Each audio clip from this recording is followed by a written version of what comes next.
আজও সকাল সকাল মা ঘুম থেকে তুলে দিয়েছে, কারণ ভাইয়ের ঈদ এসছে। এই সাইডে ঘরটা বাকি ছিল, তো ওই ঘরটাতে করবে। আর আমার তো ঘুম থেকে উঠতেই ইচ্ছা করছে না, কারণ শরীরটা এত খারাপ, আর যেহেতু জ্বরের ট্যাবলেট খেয়ে শুয়েছি, তো উঠতে ইচ্ছা হচ্ছে না, মাথাটা ধরে রয়েছে। আর মা বারবার করে ডাকছিল যে উঠে পড়তে, কারণ ঈদ এসে গিয়েছে। আর মেঝেতে শুয়ে আমার একটুও ঘুম হচ্ছে না, গা পিঠ পুরো ব্যথা মেঝেতে, কারণ একটুও ঘুমাতে পারছি না। আর আমি এমনি ঘুম থেকে উঠি 8:30 থেকে 9টার মধ্যে। তো তোমরা কে কখন ঘুম থেকে উঠো অবশ্যই কমেন্টে জানিও। আর যদি কোনো কাজ থাকে তো সকাল সকাল উঠে পড়ি, আর যদি না থাকে তো একটু ঘুমাতে হয়। বাট অনেক রাত পর্যন্ত এডিট যেদিন করি সেদিনকে একটু ঘুমিয়ে পড়ি, আর না হলে অনেক তাড়াতাড়ি উঠতে হয়। আর 9টা মানেই আমার কাছে সকাল। আর যেদিন এডিট করি সেদিন হয়তো একটু লেট হলে তখন 10টা থেকে 10:30 বেরিয়ে যায়। তো তোমরা বলো, এডিট করতে অনেকটাই টাইম লাগে। তোমরা যে ভাবছো আমরা ভিডিও করছি সেগুলো নিয়ে ডাইরেক্ট ছেড়ে দিচ্ছি, ওটা কিন্তু নয়। যারা একমাত্র এডিট করে, যারা কাজ করে এই চ্যানেলে, তারাই জানে কতটা কষ্ট। একটা এডিট করা মানে একটা কথা বলে সেই সাউন্ডটাকে বসানো মানে অনেকটাই ঝামেলা, আর আমাদের অনেকটাই কষ্ট হয়, যেহেতু আমরা এতটা খাটি।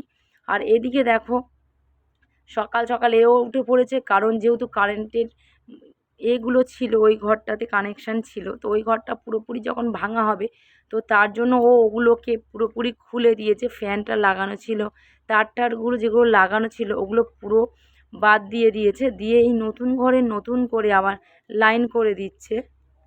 ওই ঘরটা যখন আবার নতুন করে হবে, আবার তখন নতুন করে লাইন দেওয়া হবে।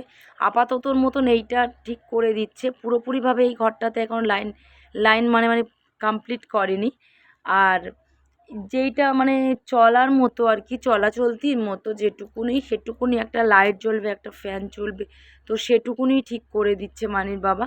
আর ও তো কারেন্টের কাজ করে, ও সম্বন্ধে সব কিছুই জানে, তো তার জন্য ওকেই ডাকা হয়েছে ওই ঘরে লাইনটা কেটে দেওয়ার পরে এই ঘরে মানে কানেকশানগুলো ঠিকঠাক করে দেওয়ার জন্য।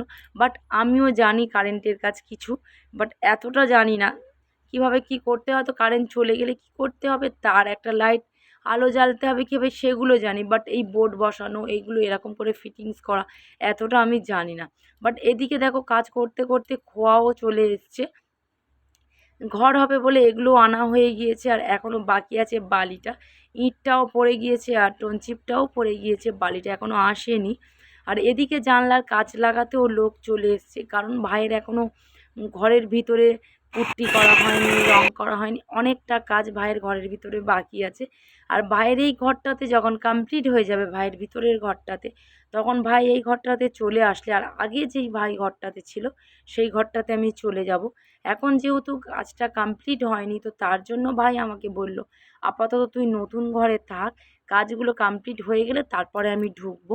তা এদিক দিয়ে জানলাগুলো এখনও বাকি আছে, আর একটা জানলার কাঁচ সবে এসছে এই পিছন জানলাতে, আর সামনের জানলাগুলো শাটার টানা সিস্টেম করবে। তো তার জন্য মিস্ত্রি চলে এসছে, সেই কাজ করছে। আর আমার এত কষ্ট হচ্ছে বলে বোঝাতে পারবো না, যেহেতু বিছানায় শুয়ে শুয়ে একটা অভ্যাস হয়ে গিয়েছে। আর এমনি মেঝেতে যদি দিনের পর দিন শোয়া হয় কেমন লাগে, আর এমনি আমার শরীরটা খারাপ, খুব দুর্বল। ওষুধ খেয়ে খেয়ে খেয়ে কদিন রয়েছি, মানে এত জ্বর আসছে, মাথা টাথা ব্যথা করছে, আর মেঝেতে শুয়ে গা পিঠ ব্যথা। কিন্তু কিছু করার নেই, ভাই যতদিন না এই ঘরেতে আসবে আমি তো ওই ঘরে যেতে পারছি না। আর ভাইয়ের ঘর এখনও কমপ্লিট হয়নি, জানলা বাকি আছে, পুট্টি করা বাকি আছে, অনেকটাই কাজ বাকি আছে। তো এক্ষুনি সঙ্গে সঙ্গে সব কিছু করা সম্ভব না। তো তার জন্য ভাই একটু একটু করে করছে, একটু মাইনে পাচ্ছে একটু করছে, একটু মাইনে পাচ্ছে একটু করছে। কিছু টাকা জমানো ছিল, এই রকম ভাই ভাই করে যাচ্ছে। আর আমি বা কী করবো, যেহেতু বাপের বাড়ি থাকি, তো একটু তো এরকম মানিয়ে গুছিয়ে নিয়ে চলতে হবে, কারণ যেহেতু এই ঘরটা পুরোপুরিভাবে কমপ্লিট না হলে তো ভাই আসতে পারছে না, আর ভাইয়ের আগের ঘরে আমি যেতেও পারছি না। তো তার জন্য ভাই বলল যে দিদি তুই আপাতত এই নতুন ঘরটাতে থাক, আমি পুরোপুরিভাবে কমপ্লিট করে নিয়ে তারপরেতে এই ঘরে ঢুকবো। তার জন্য এই ঘরেতে থাকা এতটা কষ্ট হতো না, যেহেতু মায়ের হাত ভেঙে গিয়েছে, তো মা তো কিছুই করতে পারে না, সবটাই আমাকে করতে হয়।